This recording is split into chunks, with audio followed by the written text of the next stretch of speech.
perhaps tonight with those missed chances, mostly though with the first leg and the way it went. Sum it up for us.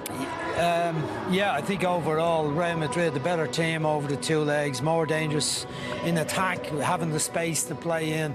I think the most solid chance tonight was critical. The mistakes in the first match that Niall used in the build-up to the game, glaringly bad mistakes defensively, particularly Trent Alexander ones, which was unfortunate. He was determined to make up for that tonight. He played outstandingly well tonight. But Real, the better team, they dug in defensively, you know, missing four of the main defensive players. And yet they handled it like Nacho and Militao are not regulars in the team at all. And they stood up. Courtois, very few saves he had to make. They were all out in front of them. The three experienced midfield players, the regulars from those Champions League victories of the past, all in there. Casemiro, Modric and Kroos doing a great job. Benzema was excellent. And Liverpool, the miss by Salah in the first minute, these days it's taken him, he needs 3 chances to score a goal.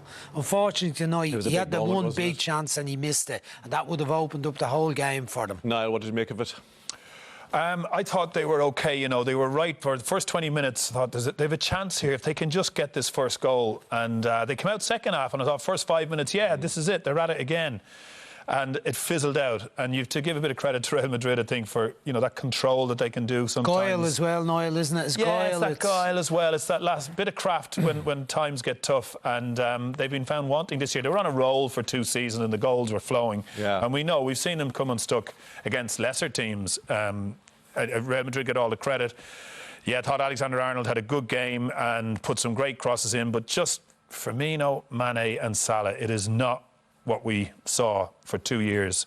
It is not, you know, productive enough. And you ask why isn't it? What's the problem? Story of the season, yeah, for Liverpool, a season of disappointment, and there was no route to a semi-final in the Champions League for Liverpool, beaten last week by Real Madrid, and 0-0 at Anfield tonight. And that statistic that Dave in commentary was mentioning about Liverpool's lack of goals in open play at Anfield, it was 12 hours and 45 minutes between the 27th of December and the weekend.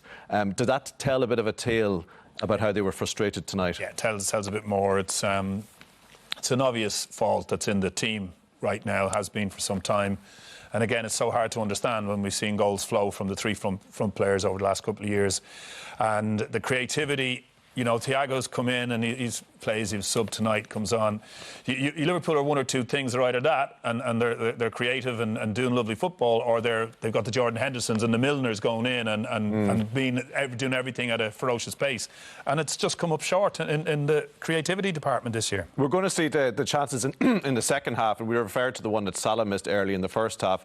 Like, you felt like they came out at the start of the second half with the same attitude. It was let's go, let's be intense and let's try and get it, and it just didn't come. Yeah, and what a wonderful ball this is. Again, Alexander-Arnold puts a great ball in. It's a good control and turn and shot. You thought, that's well in. OK, first couple of minutes, this is good. Here we are just after it.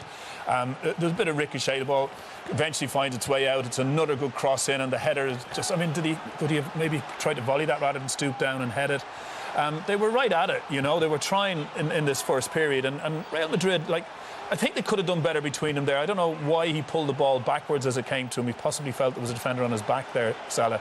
But, you know, there was some moments in the game when they looked like something might drop for them. You can see here, it's blocked. You've got to give Real Madrid great credit, of course, for the blocking. But, you know, they were very happy to stay deep, the Real Madrid defence. And once again, I think learning from a lot of Premier League clubs, leave no space behind you, and maybe they're not the best out in front at creating and making sure they get great chances of goal. And that's smart. They lack that penetration. And if you remember, over the last year or two, when Premier League teams were pushed right up, they had loads of space in behind, they were winning games for fun. Teams have learned how to play against Liverpool, and Real Madrid, they never once tried to play the offside tonight. They just kept dropping back, and that was frustrating for Salah. There's no space for Mane, but I think it might have all been different had they scored when they should have done, and Salah took that chance away. How much of it was a lack of penetration from Liverpool, Brian, and how much of it was good defending from Real Madrid, something we saw in the first leg And again tonight. Well, I pointed out before the match, I mean, here's Nacho, he's coming into the team, he's been around the club for years, he's a fill-in player, gets his game when Varane or Ramos doesn't play. This is Vinicius, we didn't see him as an attacking fella tonight at all, but he was back defending. See how deep they are there, lots of players around. Cruz makes the tackle, calmness on the ball once they make the block, and Valverde breaking away down the right-hand side. Here, looks like there's a threat. Liverpool on the run. Back four, back in place. 3 midfielders back in place. Casemiro again. This is the big chance, Niall said. But Militao gets the block in somehow or other. It's kind of, some way it's a bit unorthodox defending. You usually be saying, goalkeeper be saying, get them out, get out, get out, get up, let me see the ball. But look, they drop back further and further, but always get the vital touch to it. And that's good defending. I mean, Courtois had very little to do. A couple of saves that you'd expect him to make. Well, we were watching it, and a few times during that half, you kind of said, look how deep they are, look how deep they are. You know, Ramos would be there, he'd be telling them to get out. At times it would. At times it would, but I'm just wondering against Liverpool if they decided it's best to stay in there, because I'm just rewatching it again there and seeing them clear the ball 3 or 4 times. They don't run up 5 yards, they stay and walk out. And they did tonight. It was incredible. So some of those clearances that they made, having got the ball back, and you think, right, they're going to reset, and normally have Ramos, get yourself up. They weren't doing it. They were saying, just sit back. Liverpool ain't going to get behind. They did exactly the same, Noel, the weekend against Barcelona. Did they? Yeah. And they sat narrow, and they allowed Pedri and Messi and Dembele to knock it around in front of them. But they were back close to the goalkeeper as well, happy to make the blocks and rely on their intuition of when the shot is going to come in. So, you know, and then play on the counter. But Liverpool should have something to counteract that and say, OK, that's going to happen to us, here's what we do. And that's what's been disappointing this year. If they can't get in behind and they can't get their front three moving, they haven't had an alternative. Let's have a look at, Adam, I suppose the game plan from a Real Madrid point of view then was to pick Liverpool off, and that would have been curtains very early on. How close did they come? I don't think Liverpool were too shaky in that department. I think the emphasis, obviously, from Real Madrid was just to control the game, and they weren't piling players forward. But, you know, second half, this was a really good run up the side. Now, he kind of gets into a position where he takes too high of a touch, really. He's peeled off Nathaniel Phillips, there, Benzema, and he wasn't getting much stuff in front of goal. I mean, we'll see this great run. I mean, you know, it's terrific play, but Benzema sets him up, and again, not especially difficult. I thought Liverpool defended it quite well.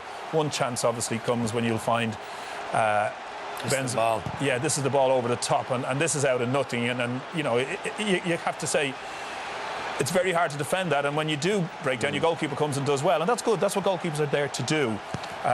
This ball gets cleared out, and you'll see Benzema just peeling off there. Nobody's bothering. Look at him on his own there. This is where Liverpool get punished. They've got young defenders, and he doesn't make the most of it. That was the only chance, Tommy, I'd say, when I could have turned around and thought, you know, the Liverpool defenders were sloppy. Should have killed it there. Yeah, if Sanans were pots and pans, the old saying, isn't it? He was just talking there about the way Real Madrid used their experience to take control of the game in that second half, Brian. Control was a word that you were using. Yeah, control in terms of quite happy and content to sit deep. We saw the few chances they had. They didn't need to score. They looked content not having possession, that they could rely on the defensive lineup. The number I suggest at half-time, they'd end up going back to a 4-5-1. Look at them there.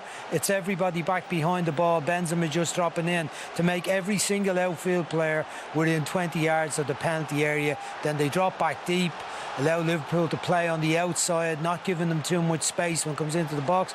And I mean by control as well, when they get it, they have options. It's not built up the pitch and it comes back on top of us.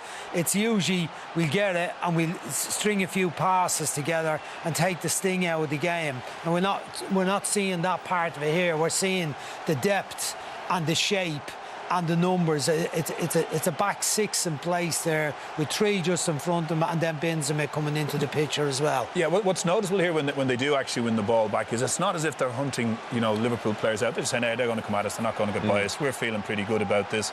Although, you know, Liverpool are getting anxious at this point, and when you're getting anxious, you're rushing things, and the whole thing is falling apart a bit. You're talking about how they managed the whole tie, really, because you praised the way they approached the first leg and then a different job in the second leg. Yeah, it's kind of ingrained, it seems to me, within the club. Everyone gets to a different peak at this time of the year, it seems to me, like as if they're kind of waiting until after Christmas, and that the whole club is tuned in to what's required in the big matches in order to win trophies. History shows that to be the case, Brian, indeed.